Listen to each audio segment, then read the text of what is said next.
सानी हजुर आज पनि म तिमीलाई एउटा क्वेसन सोध्छु हजुर त्यो क्वेसनको सही जवाफ दियो भने हजुर म तिमीलाई 100 रुपैयाँ दिन्छु यो 100 रुपैयाँ जी। साँच्चै दिन्छु अस्ति 1000 रुपैयाँ पनि दिएको होइन अनि अनि छिट्टो छिट्टो एन्सर देऊ ल ढिला दियो भने चाहिँ ढिला दियो भने पाउँदिनँ है मान मैले हामीसँग दुईवटा बाख्रा छ होइन अनि त्यो बाख्रालाई 2 तला माथिबाट झारिदियो भने के गर्छ के गर्छ मर्छ नि मरेर के गर्न सक्छ मर्छ साँच्चै त्यो बाख्रा मर्छ त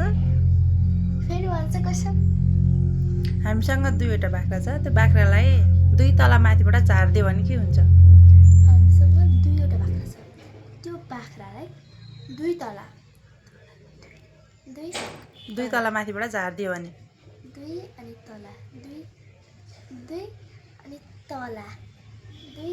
अनि लो 2 तला मात्रै हुन्छ एन्सर भन्नु न 2वटा बाख्रा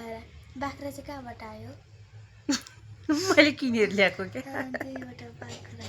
मानौँ 2वटा बाख्रा एन्सर आएन रुक्छ 2वटा 2 तिमी खालि भ्याउला जस्तो लागेन मलाई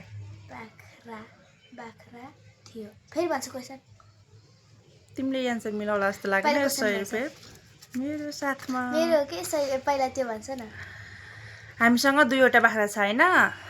त्यो 2वटा बाख्रालाई 2 तला माथिबाट झारिदियो भने के हुन्छ भनेको मर्छ 2टा बाख्रा